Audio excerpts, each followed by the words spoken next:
अस्सलाम वालेकुम dear teachers, कैसी हैं आप। उम्मीद करती हूँ बिल्कुल खैरियत से होंगी। आपने आज क्लास में बच्चे को ज़ोए से शुरू होने वाले बहुत से नए अल्फाज से एक कहानी सुनाई है। कहानी सुनाते हुए आपने बच्चों को गौर से इस तरफ मतवज्जो करना है।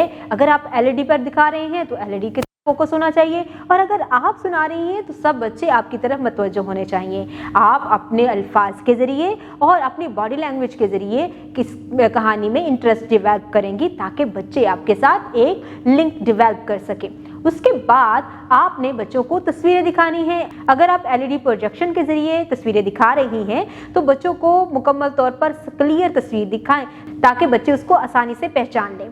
इसके बाद आपने बच्चों को अगर फ्लैश कार्ड दिखा रहे हैं तो फ्लैश कार्ड का साइज थोड़ा बड़ा रखिएगा, ताकि बच्चे उसको साफ सुथरे तरीके से देख सकें और पहचान सकें, और पहचान के आपको नाम बता सकें।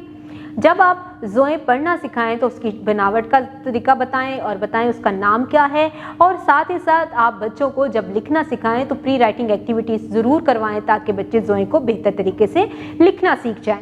आपने बच्चों को स्टीम एक्टिविटीज़ मुकम्मल करवानी है। स्टीम एक्टिविटीज़ करवाते हुए आपने पूरी क्लास में देखना है कि कौन कौन से बच्चे कौन सी एक्टिविटीज़ को बहुत ही गौर से और तवज्जो से करते हैं, और कौन सी इंस्ट्रक्शन को बड़े इजीली एक्सेप्ट करते हैं और उनको फॉलो भी करते हैं।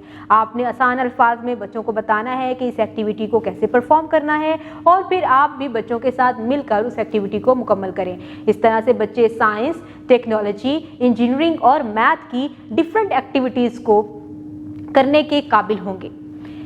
इसके बाद आपने बच्चों को क्लास वर्क करवाना है। क्लास वर्क में आप क्या करवाएंगे, बच्चों को एक्टिविटी बुक से उसको ज़ोए लिखने की प्रैक्टिस करवाएंगे। कलरिंग की कुछ एक्टिविटीज़ करवाएं और कुछ लिखने की एक्टिविटी करवाएं। इसमें स्टार्टिंग पॉइंट से बच्चे स्टार्ट करेंगे, डॉट्स को आपस में मिलाते जाएंगे और एंड तक पहुंचते हुए वो ज़ोए लिखना सीख जाएंगे।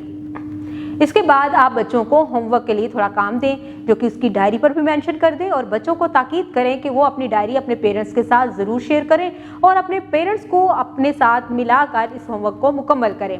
इस तरह से बच्चे अपने पेरेंट्स के साथ पूरे दिन की रूटीन भी शेयर कर सकते हैं, उनके साथ अच्छा वक्त भी गुजार सकते हैं और अपने होमवर्क को भी मुकम्मल कर सकते हैं। उम्मीद करती हूँ आपने आज की इस वीडियो से बहुत कुछ सीखा होगा। मज़ीद सीखने और जानने के लिए हमारे साथ रहिएगा। मिलते हैं अगली वीडियो में, तब तक के लिए अल्लाह हाफिज़।